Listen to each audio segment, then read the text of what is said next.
this.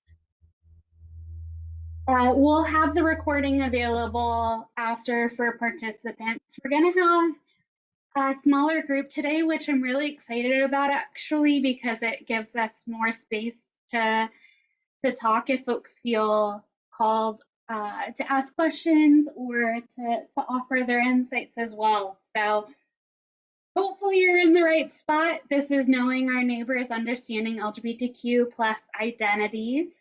This is part one of a two-part series.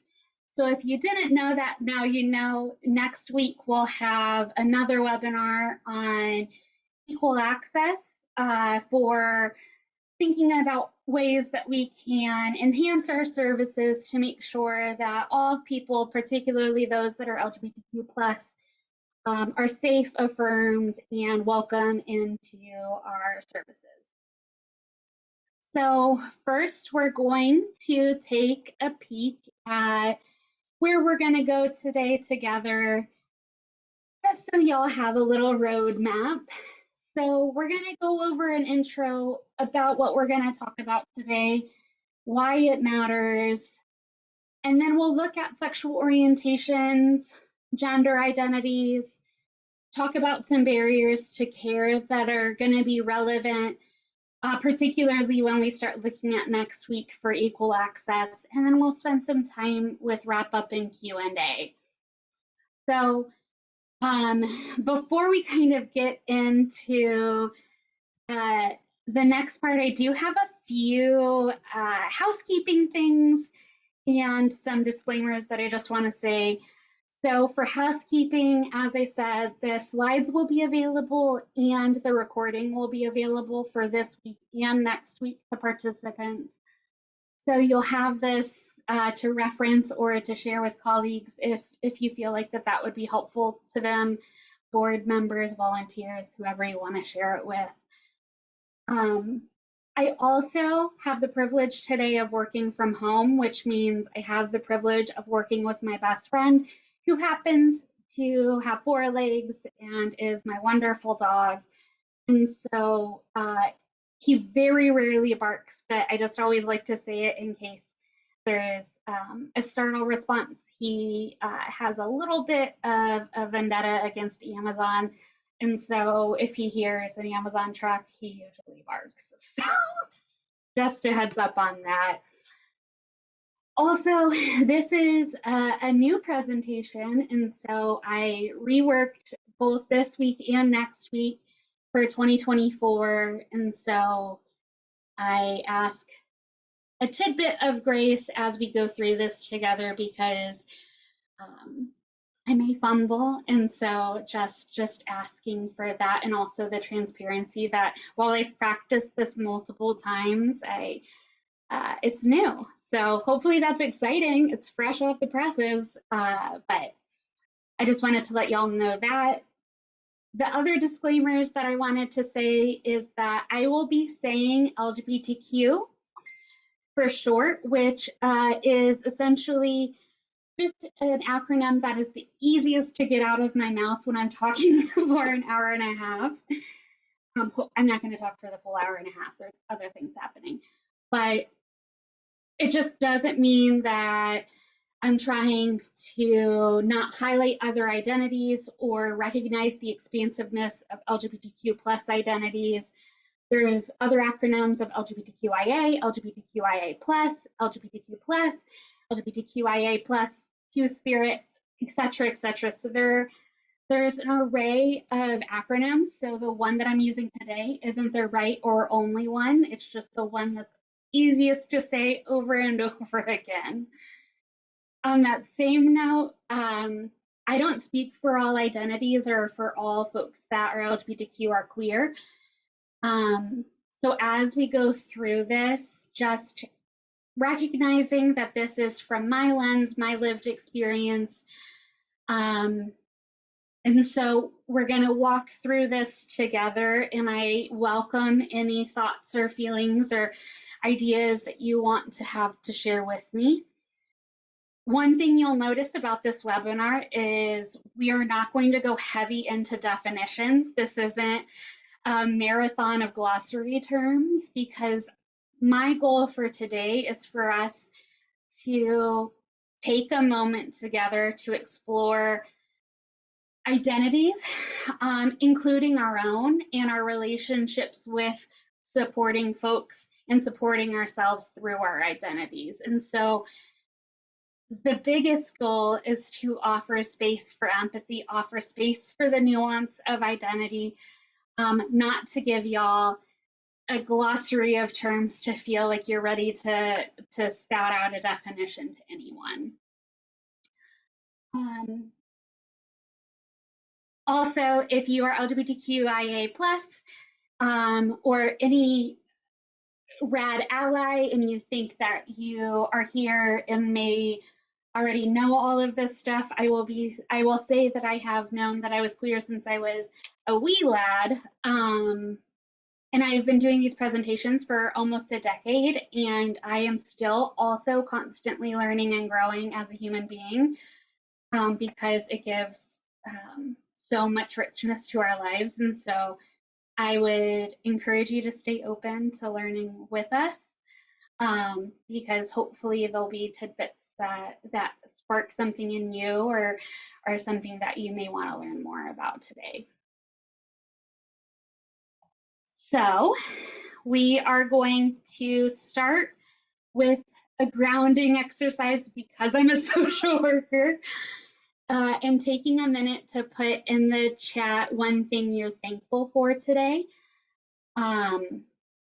with the acknowledgement that it's 2024, things are hard, life is hard, there's heartbreak on a global, local, personal, community scale. And so if you don't have anything thankful that you're thankful for today, I want you to know that I'm thankful you're here. But I would love for you to share. Wow, that was emotional. But I would love for you to share something you're thankful for today, if you have something. I'm an emotional person today, so universe willing, I don't cry this webinar. I won't read these out loud for the fact that it's recorded. But I think it's helpful for us in our roles and in the current context of our lives that we spend a minute in a very busy day, to check in with ourselves, and just have, yeah, a tidbit of gratitude, whether it's someone saying they're thankful for coffee or thankful for their health, you know, like it's the wide range. So I appreciate y'all sharing.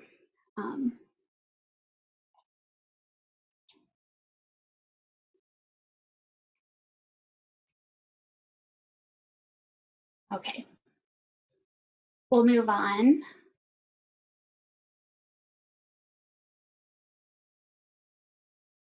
I will say this, I won't say the person's name because it is recorded, but someone just said, I'm thankful for my LGBT child, which forces me to learn and grow every day, which I think is really beautiful to bring into this space. So thank you for sharing that.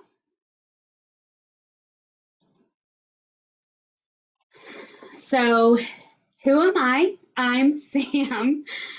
My pronouns are they, them. I am non-binary and queer, so that's the lens I bring to this presentation today. We'll go over those definitions, or if those are ones that are identities that you're not necessarily familiar with. I'm the Director of Development and Communications at Texas Homeless Network, so I'm very close to the work, but I have worked in the helping profession since I was almost 15 years now.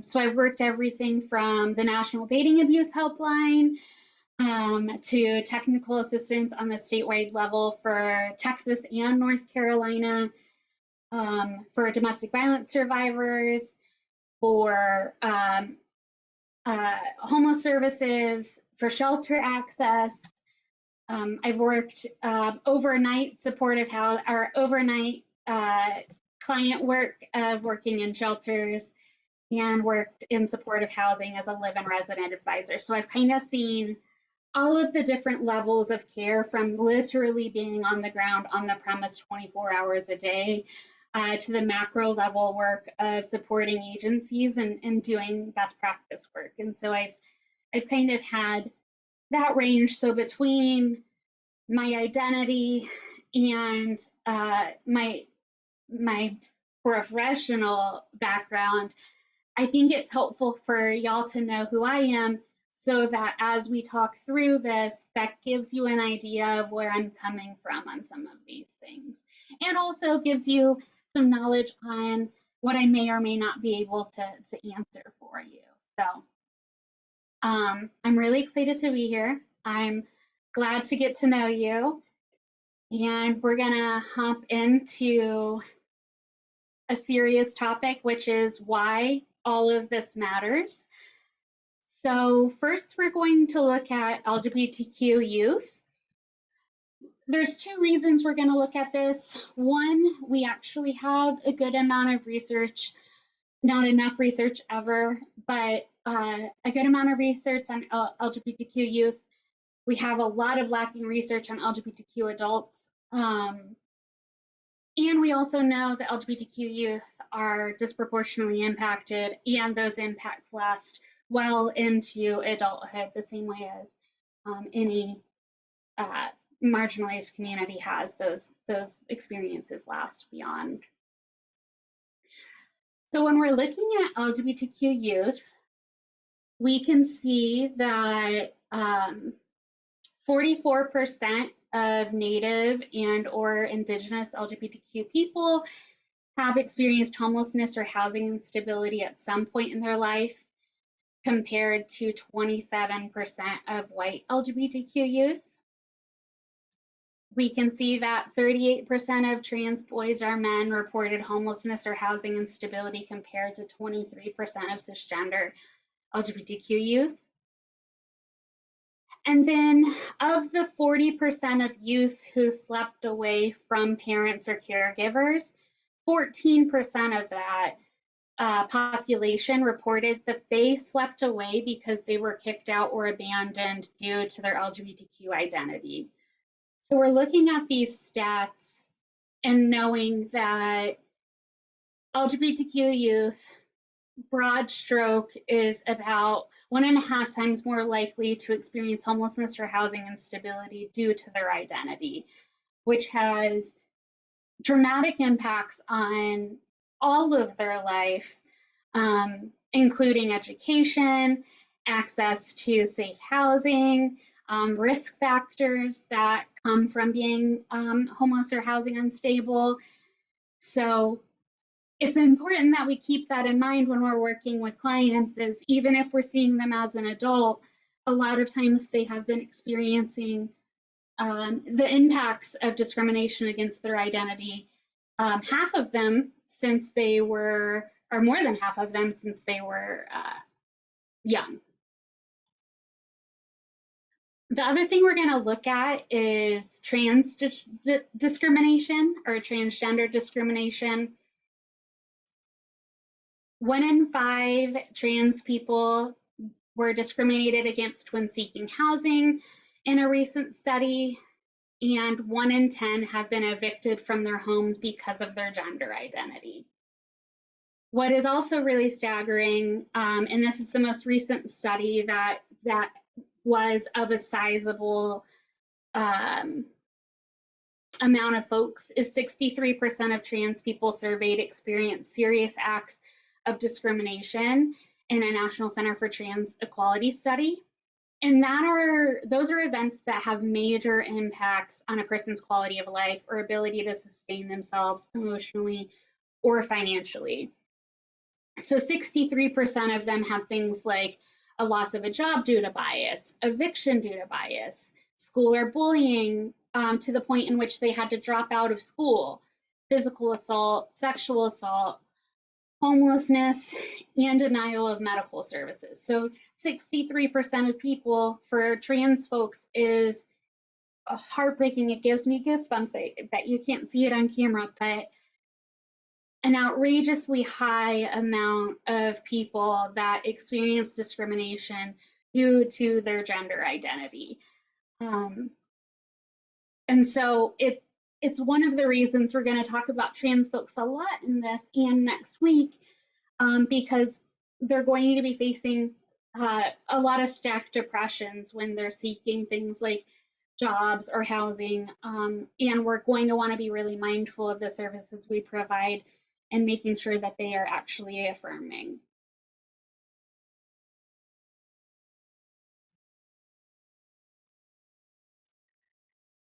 So when we're thinking about all of those discriminations, it's important to look at what LGBTQ protections are currently in Texas. This is not a list of ones that are protected, but I would love for y'all to put into the chat of these protections, which ones y'all think Texas actually protects LGBTQ folks for or against. So if you think that in Texas folks have the right to change their legal gender, if they have housing discrimination protection, Medicaid coverage, public accommodations, gender affirming care.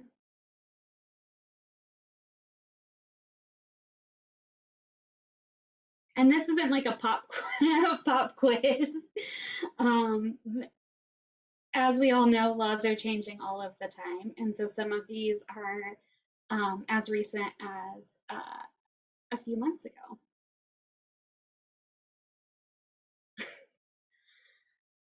Okay, folks are saying none. You're not you're not far off, but we do have a tidbit of protection. So we'll look at the ones, and this isn't an exhaustive list.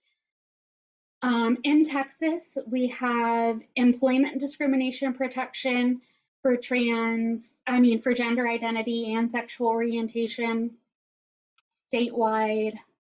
We have enumerated hate crime laws for sexual orientations only, not gender identities, which is really important for trans hate crimes. And we only have protection for insurance discrimination for sexual orientations, not for gender identities. On the polar opposite, for anti-LGBTQ statewide laws or policies present, there is a statewide law that allows discrimination for adoption or foster placement for LGBTQ folks. There is a law that bans gender affirming care for trans youth, and there is a law that bans Medicaid coverage for gender affirming care for all ages. And so that's Medicaid coverage for folks that are youth to folks that are seniors if they have Medicaid. Well, I guess not seniors, but you know what I mean. They are not able to use it for gender affirming care. The other one that I want to really point out that I think doesn't get enough attention, but is really critical for folks with marginalized identities, are the ones that aren't protected. So they're legal gray areas in which there are no protections and there's no laws that are saying that you're not protected. So you really are disempowered from seeking justice because you have really you have to have good legal counsel. You're at the whim of a judge. You may not have the energy or time to do any of that work to seek justice. And so the right to change legal gender is one of those. So that varies by judge. And so there is no statewide protection for someone's right to change legal gender. So depending on the community that someone's in, there may be multiple judges or there may be only one judge over the county that they live in. And so they're either playing Russian roulette with not knowing what judge is going to be assigned to their case because you don't get to know until you show up to court that day. And you have to ask in front of a judge. But you also, if you only have one judge, are pigeonholed and going, if that if that judge is anti or affirming to folks changing their gender, you're kind of stuck with that. So you either have to move in order to seek a judge that will grant you the legal right to change gender, or you're kind of at the, I don't even know the word, housing discrimination protection. We'll get into this next week because the big old asterisk is there is protections for HUD housing or federal housing. It's not for public housing. So anyone that has a private landlord apartment, if they are seeking private lending for a mortgage or any other type of housing other than federally regulated housing, as in like HUD, there's not housing discrimination protected statewide. There's also not public accommodations protections. And so what that means is it's important for folks that are experiencing homelessness, particularly because it doesn't grant them safety in seeking resources. So that can include things from restaurants to getting to go see a movie, but more seriously, there's no statewide law that protects folks from being discriminated against or denied access in services and hospitals, in hotels, and libraries. And so when folks are needing a service, particularly in areas where there aren't that many options, they have no legal protections in order to receive care. And so that's particularly problematic when you're thinking about religious hospitals that often deny care to trans clients because of their gender identity. The last one is a bias, rage, or panic defense for criminal acts. Does anyone know what the bias, rage, or panic defense means for criminal acts?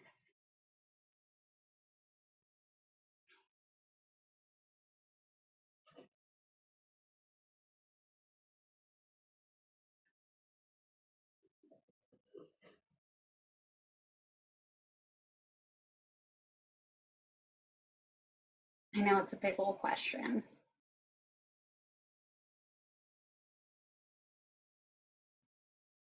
So the bias, rage, or panic defense is the right to claim that you harm and or murder someone based on you are consumed by rage due to your bias to the point of killing or harming someone in a criminal act.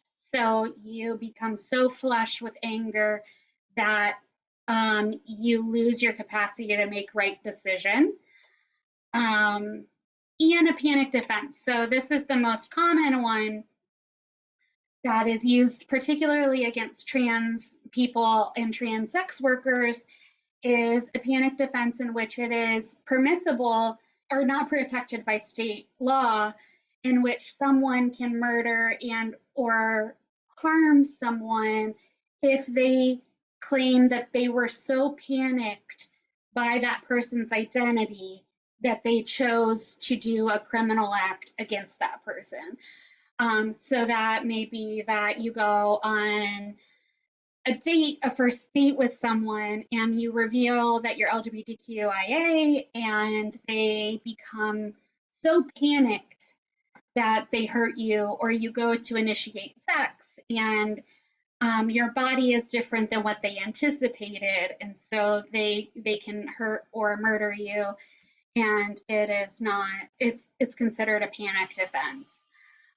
It's used a lot for folks that commit hate crimes as kind of a guise. And so all of these not protected laws, and these are not, again, all of them, are really important when we're thinking about all of the ways that folks don't have access to the basic rights of being able to seek care at a hospital, or seek housing without discrimination when we're talking about our clients or working with our clients. If you want to see the full, so we rank 60 out of 100 in the Equality Index for the Human Rights Campaign. You can always look at the most updated one, which 2023 is the most updated one. At Human Rights Campaign, they have a state scorecard list. It's also really, really fascinating to look at our federal protections as well, if you're ever interested in seeing those. So we're going to switch from such hard topic. Well, we're just going to switch to sexual orientations. We're going to get into that piece of things. There's no easy way to switch from such heartbreaking as looking at all of the discrimination LGBTQ folks face. We're talking about sexual orientations first because it actually is totally separate from gender identity, and we'll continuously go over that. So we're going to keep them very separate. Sexual orientation refers to a person's emotional, romantic, or sexual attraction that is enduring to a person of the same gender, different genders, or more than one gender. It's understood as being along a spectrum, which we'll go into too. But it's also important to think about those categories, which we'll continuously talk about, that sexual orientation is not just about having sex. It's not just about wanting to have sex. It's romantic, emotional, and or sexual attraction. So we're going to go into a video that I very much enjoy. It's one of my favorite. This presentation has two of my favorite YouTube videos of all time. This one is around youth and their relationship with their sexual orientations. Two things to say before it gets started is, one, if you have kids present, there is one moment that I think there's only one where someone cusses. So just be mindful of that. And then two, I have no control over what ad plays before the video starts because of YouTube being YouTube and capitalism being capitalism. So whatever ad is about to play, I don't endorse, nor does THN. It's just gonna play an ad. And I'll skip it as soon as it lets me. If also, when I start playing, if someone can give me a reaction thumbs up if y'all can hear it okay. And I'm going to make sure my sound's up good.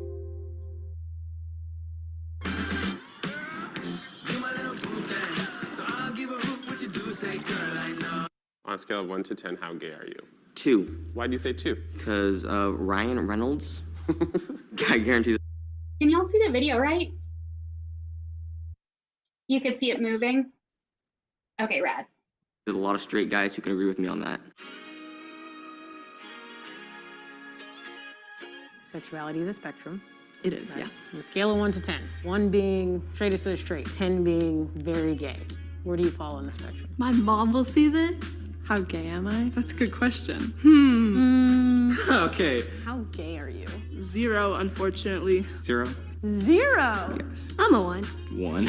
I'm straight. When did you know you were straight? I think as soon as I was cognizant. I always knew that I liked girls. I've thought about it just because my mom's gay and she always asks me are you sure? Are you sure you're not gay? And I'm like, no, mom, I'm not. I've just always been only attracted to women. I mean, I've had a moment of questioning it. I was just like, it's not my thing. 1.5. Some guys, I'm like, oh, you're attractive. I have no romantic feelings. I mean, there's a little oh man, if I was a girl, I would bang you. 1.5. Nobody's completely straight. 2.5, maybe 3. Okay, why like a 2.5, 3? I'm not against it. I still need to maybe try to explore my sexuality, see what I like. Right now, I feel like I'm okay with what I am. Describe your sexuality. I support everybody, but I'm straight. I'm straight. Straight. Straight. Straight.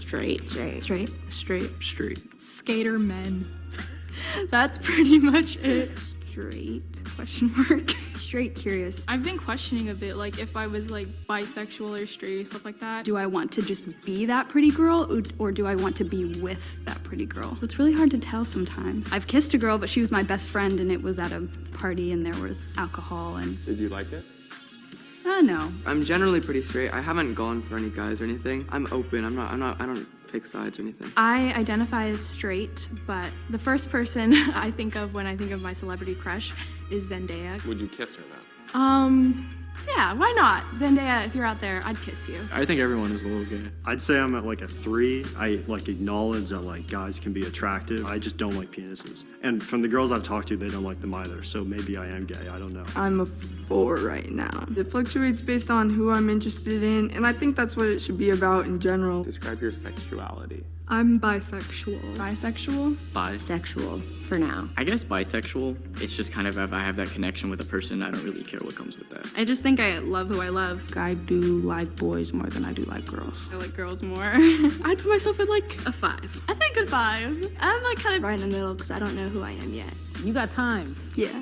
probably like a 6, 7. Why like a 7? Men are sticky. 7 or 8. My sexuality, gay would be the best word I could use. I think men are cute. I like men. I talk about women a lot. I don't have a label. I'm not a huge label gal. No labels. I am pansexual. I like anyone. When did you know you were pan? I'd go to my boyfriend and I'd be like, if I was a boy, would you still date me? And they'd be like, no. And I'd be like, if you're a girl, I'd date you. I identify as like queer. I like that it's like broader. In the past like year or so, I really came to understanding like I think I'm asexual. Once I did figure that out, I like felt like I discovered it, you know, like I knew that's what I was. I'm not sure. I don't know. I have no idea. I don't really know. Don't really think about it. Non-labeled. Asexual, maybe? I'll probably know when the time comes. It's always a spectrum. Where are you in the spectrum? An 8.5, just because I feel like there's always room for gay improvement. 9.5? If we're being honest, I'm probably 10. I am a queer woman. Lesbian. Gay as fuck. When do you think you knew that you were gay? The first girl I liked was in 6th grade, and I didn't know I liked her until we were like FaceTiming, but I was just like, I like you, and she was like, I like you too, and then it went on from there. I started listening to Billie Eilish when I was like 14, and then I was like, she's really, really, really hot. What's your sexual orientation? Bisexual. This year, I actually like came out and like kind of accepted it. All my friends are super supportive. They are awesome. I love all of them so much. I did almost have a relationship with a girl. I never have gone by I'm a lesbian or I am bi. I've always been straight. But you're saying you could have a relationship with a woman? Yeah, I could. Around your age, is it easy to talk about your sexuality? Yeah, like my friend group, we're pretty much all LGBTQ+, which is pretty cool. I think my generation is just pretty more open about those sort of things. How gay are you? I'd say like a 22. 10 is just like for normal gays. I'm that next level. So I hope that y'all enjoyed that. I think it's just a really playful way to talk about and learn from youth because there is such an ongoing self-exploration that can happen when we're talking about LGBTQ folks, talking about our own identities. It's also cool to see the wide range of folks that we see, and we may have preconceived notions if we were to see a picture of them. And so also being really mindful about how we do intakes, how we talk to clients, how we talk to friends, who we share space with, because as we'll continuously go over, there's no way to know someone's identity without getting to know them. And so, yeah, I really love it, and I think it's fun. And yeah, that's one of my favorite lines is that there's always room for gay improvement. Always makes me giggle. So oh, sorry, that only went to host and panelists. So anyways, okay. So we'll go on to some of the sexual orientations. Again, this is not a webinar in which we're going to go over all of them because we're not doing it for definitions. We're doing it for us to really think about identities and get to know our neighbors. And so these are the most common. And underneath each label is the flag that represents that identity. So we have lesbian, which are women who like other women, gay, who technically there's kind of two definitions. There is the straight lace one, that is men who are attracted to other men, in the more modernized version, which is gay, meaning it's the same way as queer, where it's the broad stroke, just someone that does not only find attraction to the opposite gender. So that one technically kind of has two definitions. The thing I'll say right there with both of those, lesbian and gay also offer space to trans women and trans men, because trans men are men, trans women are women. So when I say women who like other women, that is all women. And the same thing for men as we go through this presentation. Also, non-binary folks hold lesbian and gay identities.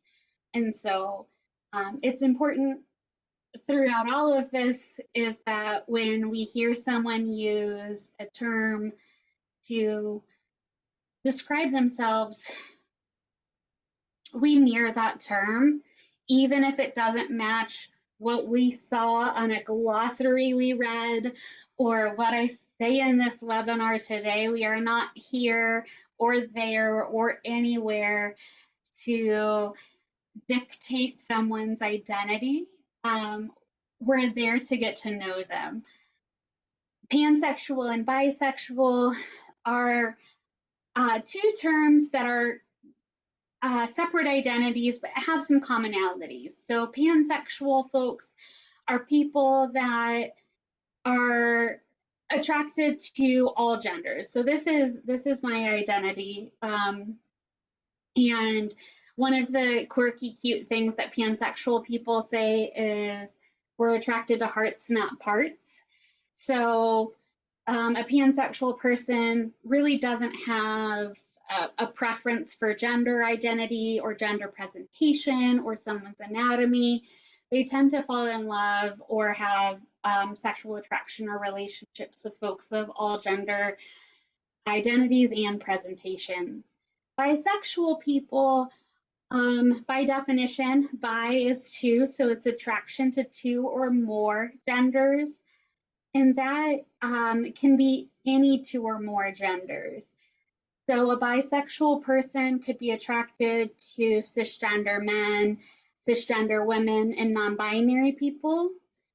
A bisexual person can be attracted to trans women, cis women, and non-binary femme-presenting people, and trans men. It's not limited to three.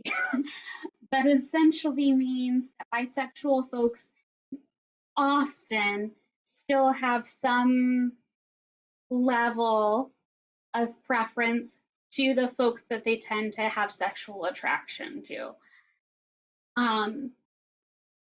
Asexual people it's a really, really beautiful umbrella term for folks that have little interest to having sex, even though they have a desire oftentimes for emotionally or romantically intimate relationships.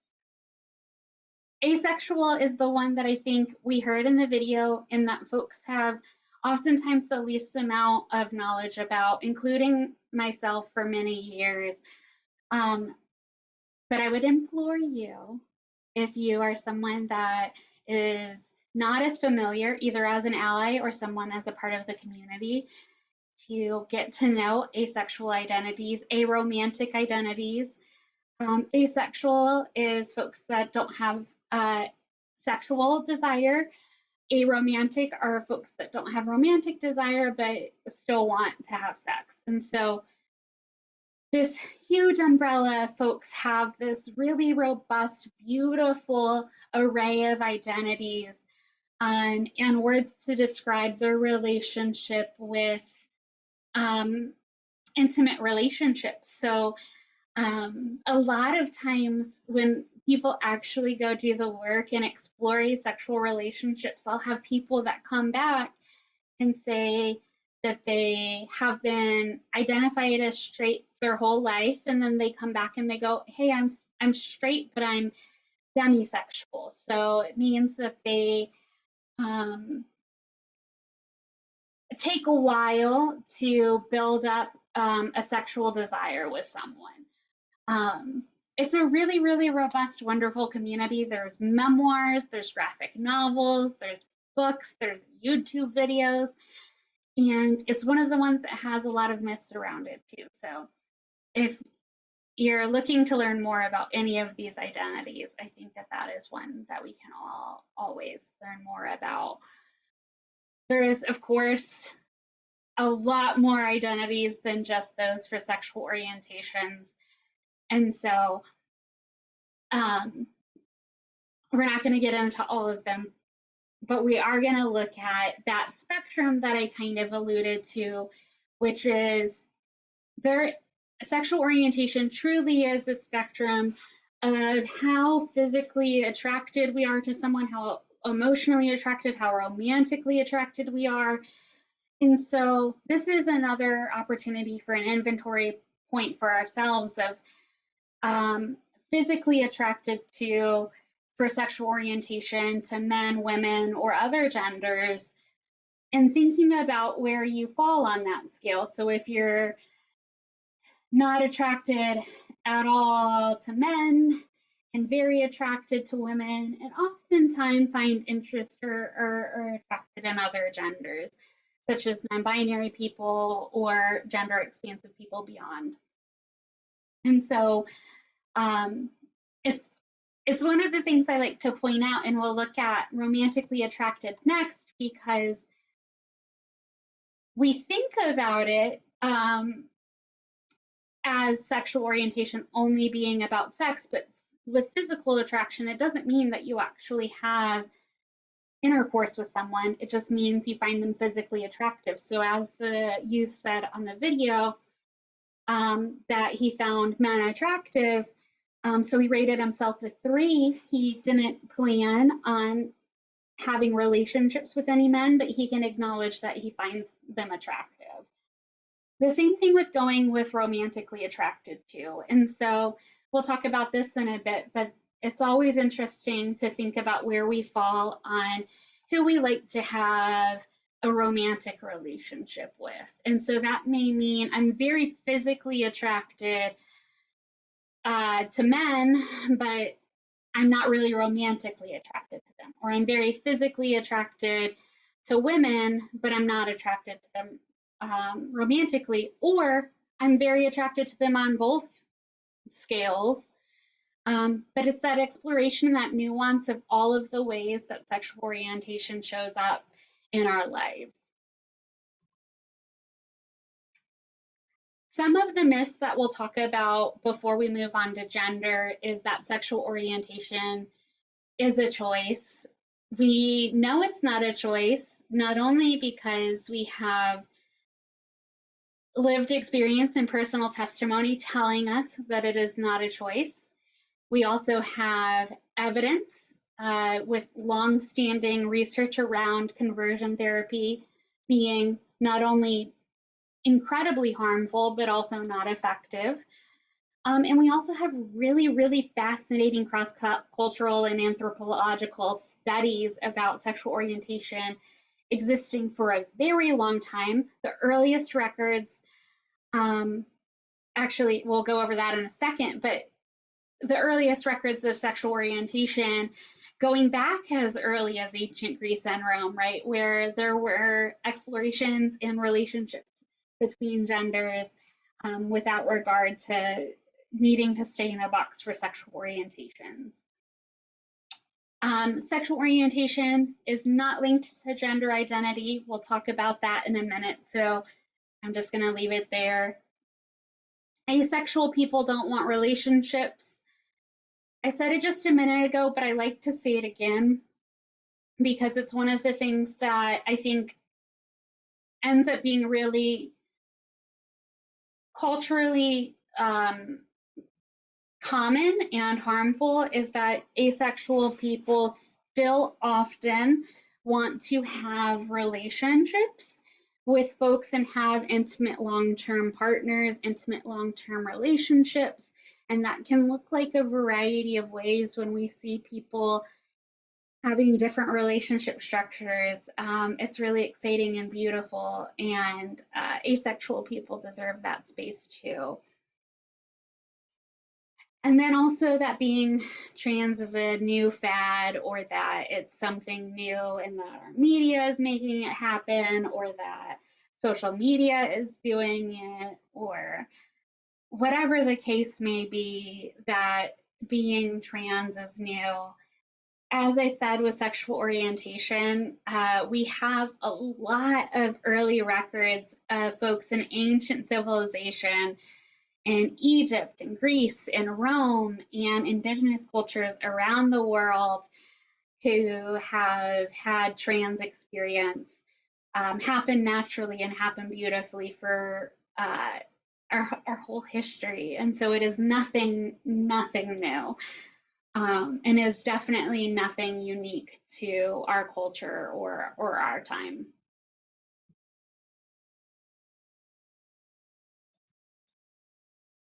So we'll go into gender identity. So in the United States, we use a binary, which you'll hear a lot. Binary meaning two gender categories of male or female. Gender can be viewed as a spectrum beyond two genders, and it is actually quite common across the world that we don't see just two genders happening. So this is a really cool map that you'll have access to too, but it looks at world gender customs.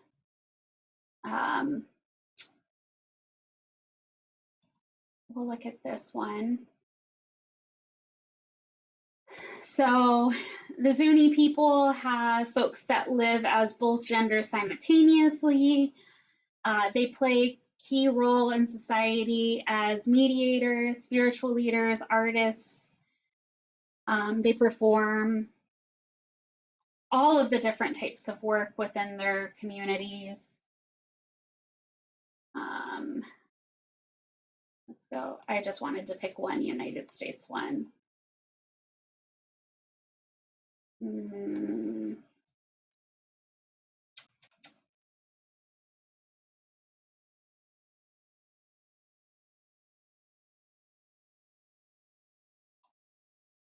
So in the Philippines, we have folks that were assigned male at birth, but use a lot of the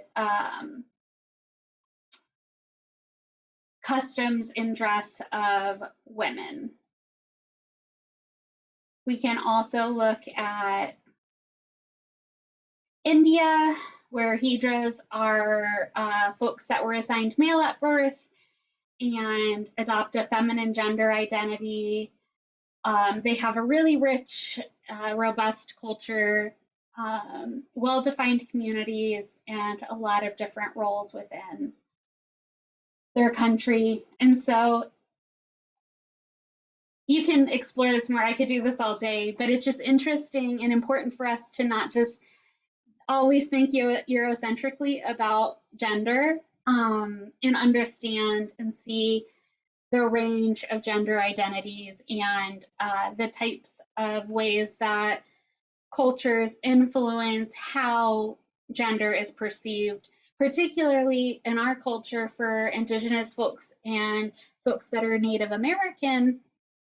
A lot of times in many of the tribes, being trans, two-spirit, non-binary, two-spirit in particular, ends up being one of the most revered positions within a community because it's seen as closest to God.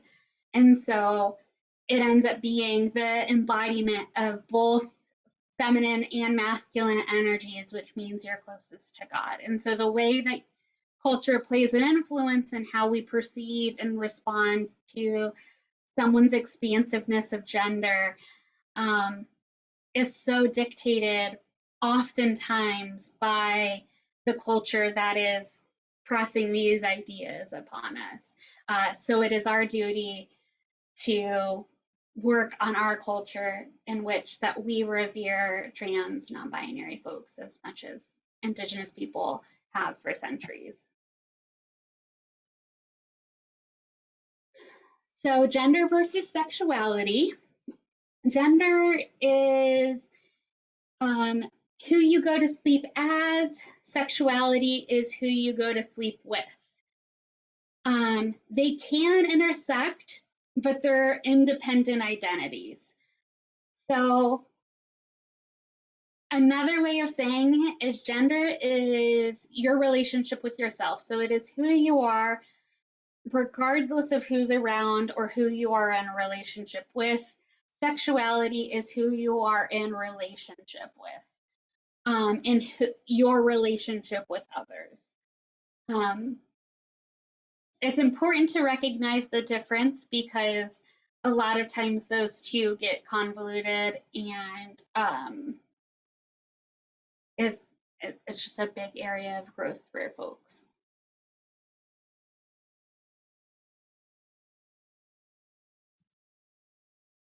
We'll look at some of the gender identities. So we have, again, only some of the categories of trans, non-binary, cisgender, and gender fluid represented with their flags.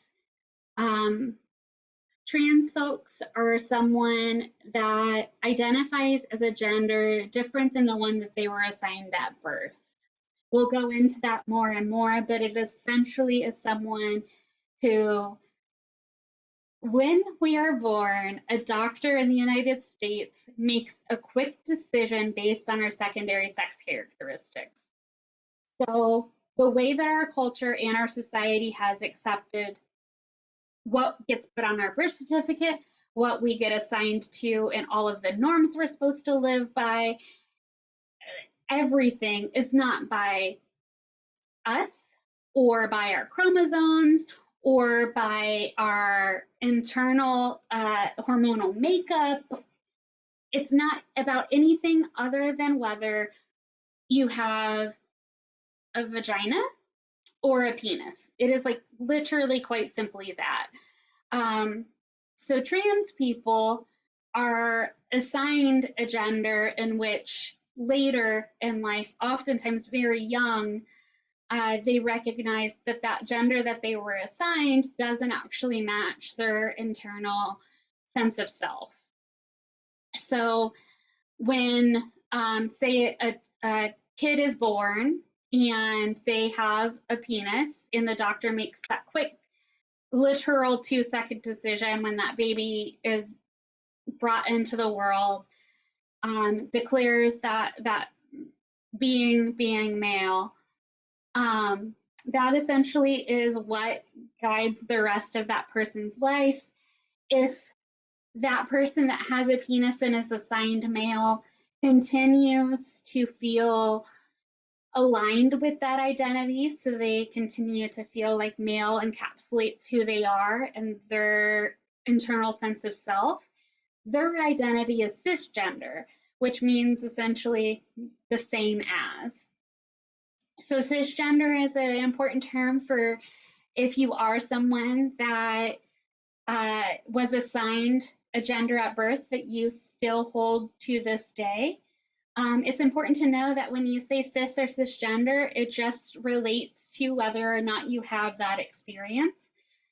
Trans is essentially meaning they have a different experience in which that doesn't happen for them.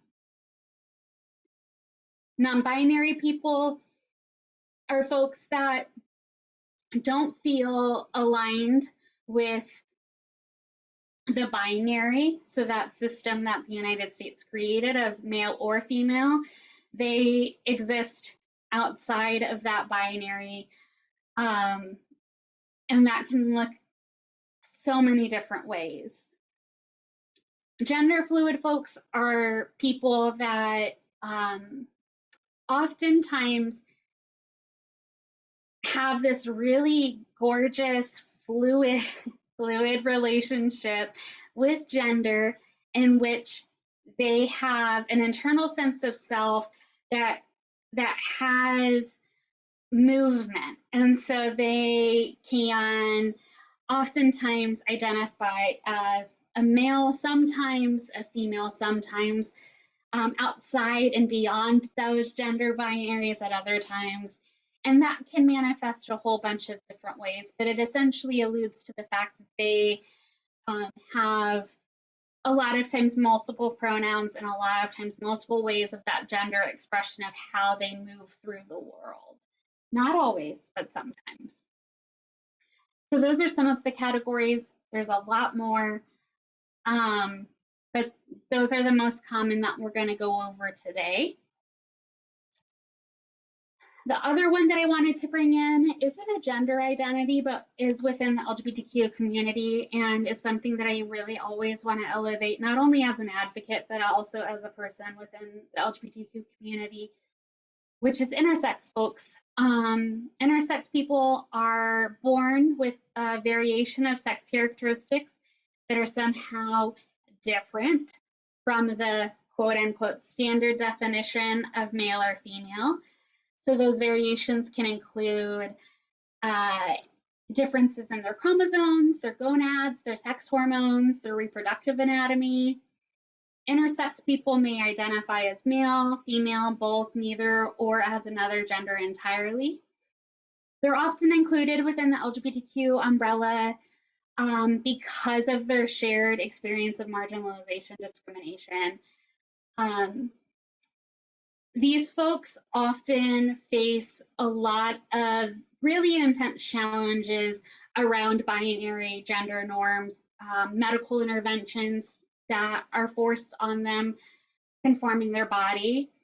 One of the main things you'll always see every legislative session that we're continuously advocating for is intersex folks at this point in time are subject to oftentimes experience invasive procedures and right at being born in order to have them match more comfortably with the male or female boxes. And so that may look like changing their genitals or doing any type of change. I'm not going to get into all of this stuff, but essentially it's all without their consent, sometimes in really, really intense ways that have long-term impacts on their bodies, their health, their identity. And so one of the things as allies or folks that may not know and care about bodily autonomy is that the intersex community often fights for the right for intersex people to make that choice later in life if they so choose, to have surgeries that have them either fit into those boxes in more standard ways or keep their bodies as their bodies, but having the autonomy to make that choice for themselves. Intersex is also a very, very big topic and a really, really big learning point for a lot of people. So if you don't know much about intersex folks, there's a lot of great resources out there, and there is a really, really wonderful intersex advocate within the Texas community that is also a wonderful LGBTQ trans advocate.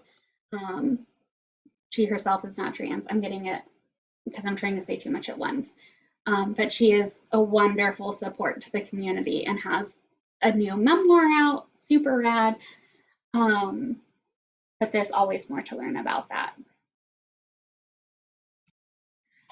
So we're going to go into a little bit of a quiz of these topics. So a cisgender man refers to an individual who identifies as male and was assigned male at birth. Is that a gender identity or a sexuality?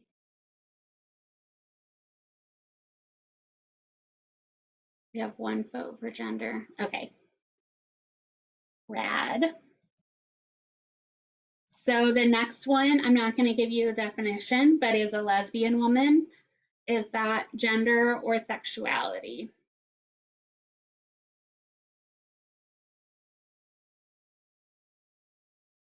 Yay, this is so good. Okay, we're on the right track. So a lesbian refers to a woman who is attracted to other women. The next is a trans woman. Is that gender or sexuality? Tammy, I'm so sorry. Gender, we see a lot of gender.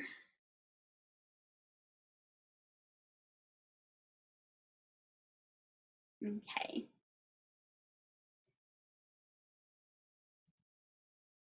That is right. Trans woman is short for transgender woman. There's a woman who was assigned male at birth. Trans women have a female gender identity. A non-binary person, gender or sexuality.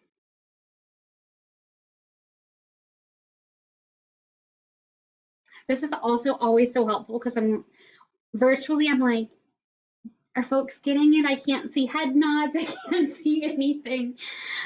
So I appreciate y'all answering and helping me kind of gauge where we're at with things.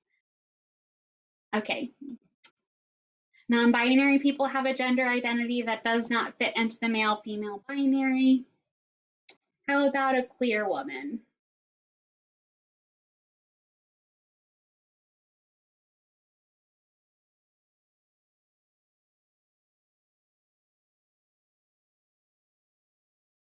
I appreciate the pause because I hope that means that folks realize this one was kind of a trick question. It's technically both. Queer, again, is this huge, wonderful, robust umbrella term that folks are taking back. It is a term that we don't use unless someone uses it about themselves. If we're an ally, queer can mean that they are just genuinely a part of the LGBTQ community, and that can mean for their gender or their sexuality. And so when we hear queer, we just keep in, it just means that they're a part of the big community, and that can look a whole bunch of different ways. A pansexual person. And this is our last quiz one, promise.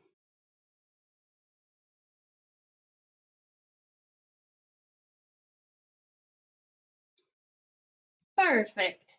Yes, pansexual is a sexuality. It is someone that is attracted to folks regardless of their gender identity. So next we're going to look at the gender unicorn, which is a wonderful resource. If we were in person, I always like to have them printed out because I think it's a really cool thing to take home and do yourselves. This is actually made by trans youth students. And it encapsulates essentially everything we just went over. So we're going to name this gender unicorn. We're gonna name them Sam. Actually, I'm not, because Sam's gender identity is female. We'll name them Sally. So Sally has a gender identity that is female. It exists up in her brain, which denotes, again, that gender identity is a self-identity. She does not have any feelings of feeling male or other genders. Her gender expression is all of her body, and so that may mean what clothes she wears. It may mean how she does her hair or how she does her nails or what bathroom she uses, her vocal coaching of how she tries to make her voice sound.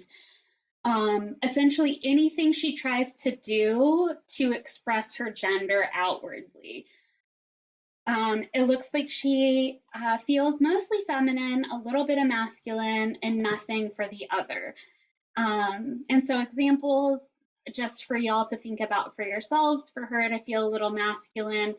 When we think about gender expression that is a little bit masculine, what do you think of with women that may feel just a little bit on the edge of mask? Does anyone have any fun ideas? I kind of think of like flannels. What else do I think of? Like some strong Levi pants, short hair, not wearing makeup. And again, these are like gender norms, right? So Sally can choose or choose not to feed into that.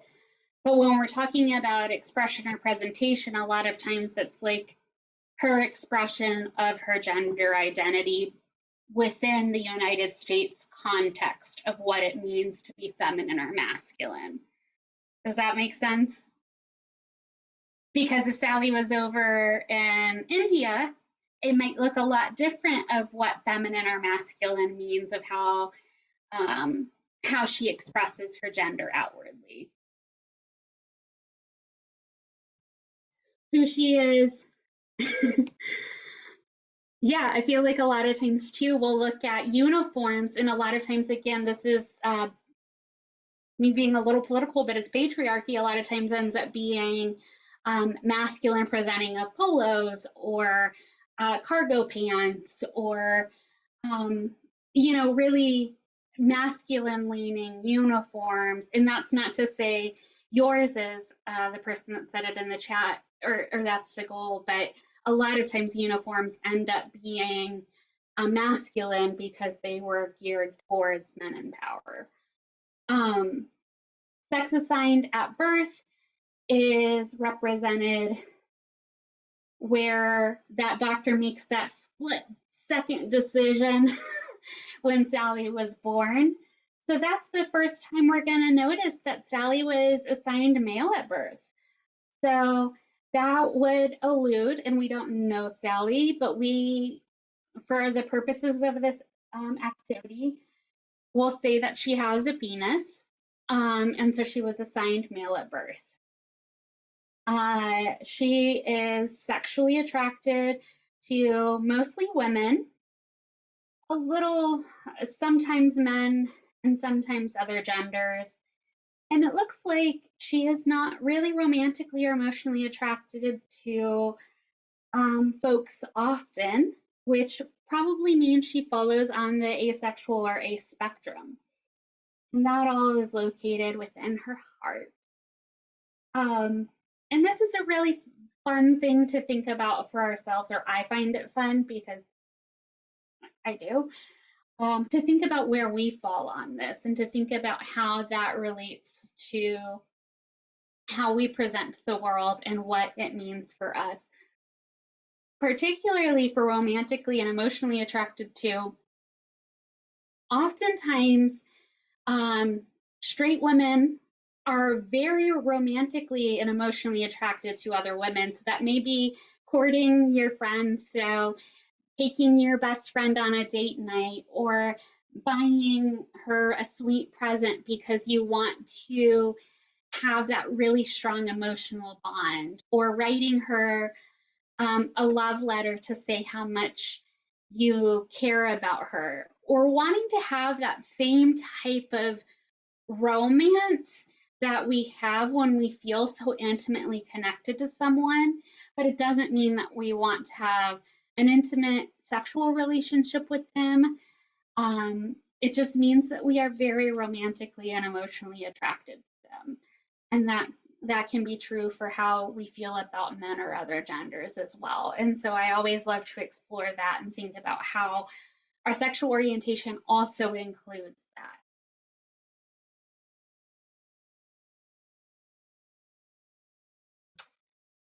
We'll look at gender pronouns. These are just a few of them. Again, it's not exhaustive. Again, this is from the Trans Student Education Resource Network, and this is just some examples of how to practice pronouns. So these are the most common of she, her, hers, he, him, his, they, them, theirs, or z, he, or hers, or z, z, or zers. We'll look at she, her, hers. So the example is she is speaking. I listen to her. The backpack is hers. We'll look at they. So they are speaking. I listened to them. The backpack is theirs. Z is speaking. I listen to hear. The backpack is yours. So if you want to continue to practice gender pronouns, I always encourage you to find a celebrity that uses these gender pronouns and talk about them with a partner or a friend. If you don't have someone that uses the pronouns that you can use, as an example, choosing an animal in the house or an outdoor animal you see, so maybe like a neighborhood cat, and use those pronouns to practice. This is a really, really positive way to practice harm reduction when working with trans clients, is to actually be ready to use the pronouns that they use when you meet them. A note on pronouns. Don't assume pronouns are preferred. They're simply someone's pronouns. Well, I'll see it a lot, definitely, with allies that are absolutely wonderful, that they will ask or even write in their signature lines preferred versus just their pronouns, or ask what your preferred pronouns are. The most relatable example is thinking about if you have a strong sense of your gender identity today. So let's say I have my coworker, and I know that he uses he, him. I don't go up to him and then use she, her and say, oh, your preferred pronouns are he, him. He has a strong sense of self. He knows his pronouns are he, him. He doesn't have a preference. Those are just his pronouns. The same way as if you have pronouns, those are just your pronouns. You don't have a preference. It feels terrible or uncomfortable at the very least if someone uses the wrong pronouns. The same thing is true for folks that use pronouns, no matter who they are. So you may ask, what are your pronouns? When you ask someone what their pronouns are, better yet, offering your pronouns first is a great way to show that you are a safe person that is ready and willing to use pronouns, and particularly if you're cis or cisgender, meaning that you are not of the trans experience. It is very, very, very, very good allyship for you to offer your pronouns every time you meet someone new. And just saying when you meet them, you're not asking for them back, because they may still be sizing you up, seeing if you're safe, or they may not want to offer them yet, but you sending that cue that you recognize, respect, and acknowledge pronouns is one of the best ways to show allyship on a daily basis. And so that would look like when I'm meeting someone saying, hi, I'm Sam. My pronouns are they, them. It's so nice to meet you today. What brings you in? If I wanted to follow up, and we'll go over intake stuff next week, I can ask pronouns. Oftentimes it's very helpful to ask pronouns. But on a day-to-day basis, regardless, it's nice to be able to to offer your pronouns for folks. I'm going to skip over this Trans 101 video, but we will send it out. It is my #1 favorite video of all time over trans identities, and is very, very helpful in kind of going deeper into a lot of trans identities. Some of the barriers to care when we're talking about folks that are LGBTQIA are limited access to resources. So examples are work. So even if trans people have similar or higher education levels, cisgender people on average take home 32% higher wages. That gender pay gap is widest for Black and Hispanic women. Those groups of women earned 69 cents and 58 cents respectively for every dollar a white non-Hispanic man earned in 2022. So when you're thinking about stacked marginalized identities, when we're talking about stacked oppressions and limited resources, when we're thinking about savings or the likelihood that someone experiences homelessness or housing instability, we're looking at wages and we're saying that just by existing, trans people, white trans people take home 32% higher or less wages. Safety, more than 1 in 3 LGBTQ adults reported facing some kind of discrimination in the last year. School, nearly 60% of respondents who are out or perceived to be trans in grades K through 12 said that they experienced mistreatment or a negative experience within school.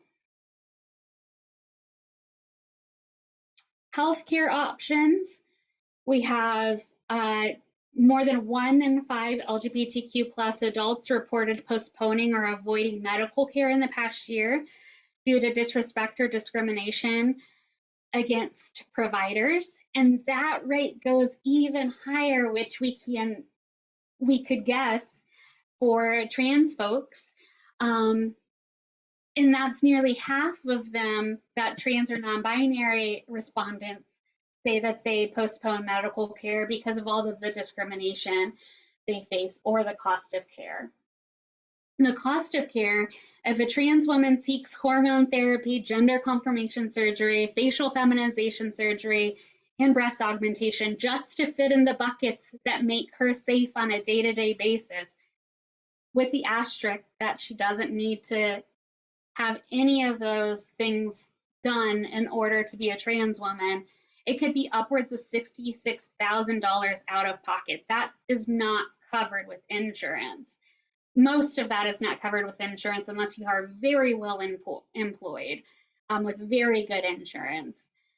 So you're looking at, when you're talking about why equal access is so important and why HUD, when we talk about it next week, says it doesn't matter the way they show up at your door. If a trans woman says she is a woman, she is a woman. Because when we're talking about the things that us as society says makes her a woman, we're talking about exorbitant costs in order to have affirming care. The medical barriers also for her to get documentation, or trans people in general to get documentation that says that they are the identity they know themselves to be. Many doctors and insurance providers require multiple years, and I mean 2+ years of ongoing counseling, psychiatric evaluations that cost hundreds and hundreds of dollars, letters from a doctor stating that you are trans, a diagnosis that says that you are essentially broken because the DSM is built to say that we're broken, and many other measures in order to get care. So all of the barriers in order to seek healthcare options for LGBTQ folks, particularly trans people, are something that we want to keep in mind when we're meeting particularly clients for the first time and thinking about the things that they may need access to, and thinking about the resources that we know of or what we can make within our agencies to to make sure they're getting the care, because if you're meeting a trans client for the first time, half of your trans clients or non-binary clients will have not sought services at least within the past year for their health care. And we know that's even higher for folks that are experiencing homelessness. These are people that are housed likely that were in that survey. And then competent and affirming services. So 1 in 3 LGBTQ adults reported encountering at least one kind of negative experience or form of mistreatment when interacting with mental health professionals in the past year. That's even higher again for in 4 in 10 LGBTQ people of color, and more than 1 in 2 trans or non-binary individuals experience that mistreatment or negative experience. So again, stacked depression, and thinking about it particularly with mental health professionals, the folks that we would assume have the highest level of empathy and care are still discriminating. And so when we're thinking about resources and we're offering resources to our clients, again, the harm reduction is to make sure that they're actually an affirming care provider. The cost of care, LGBTQ elders are at risk of being turned away or charged higher rents at independent or assisted living centers, as well as being harassed, treated poorly, or forced to go back in the closet, i.e. Not being out as LGBTQ once moved into a facility. We have increasing rates of folks that are aging, that are experiencing homelessness and housing instability in our communities that are elders. And this is yet another reason of a marginalized identity where they have to choose whether to live as their identity or to go back into the closet in order to have a roof over their heads.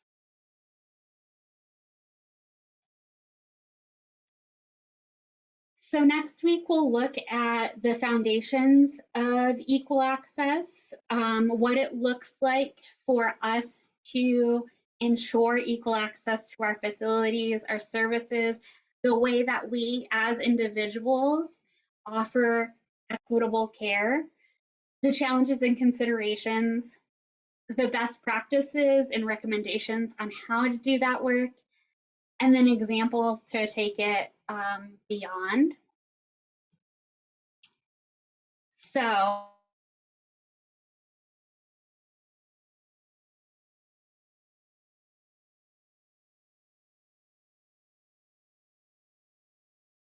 I would love if folks would put in the chat, and doing so, I would love to say, I would love to hear it. Also saying that, oh, my connection is unstable and I hope that doesn't end. I also meant to change the ableist language of walking and I forgot to do that. But anything that you're taking away today. I know we only have 2 minutes left.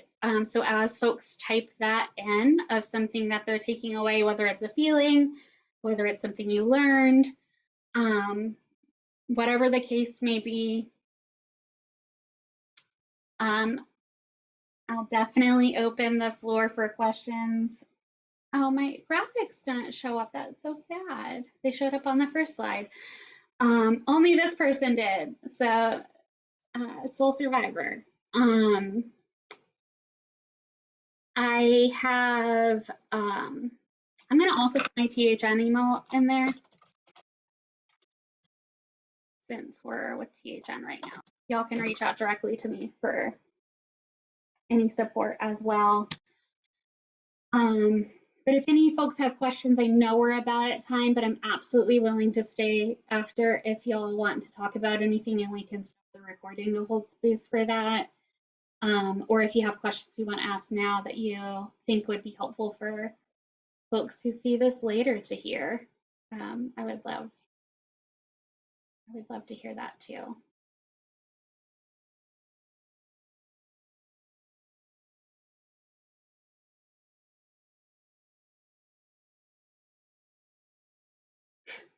I love that all my graphics, oh, I guess I don't even know if y'all see it. You do not. Okay, just kidding. On my side, I can see it just says LGBT pride as every graphic that's hidden.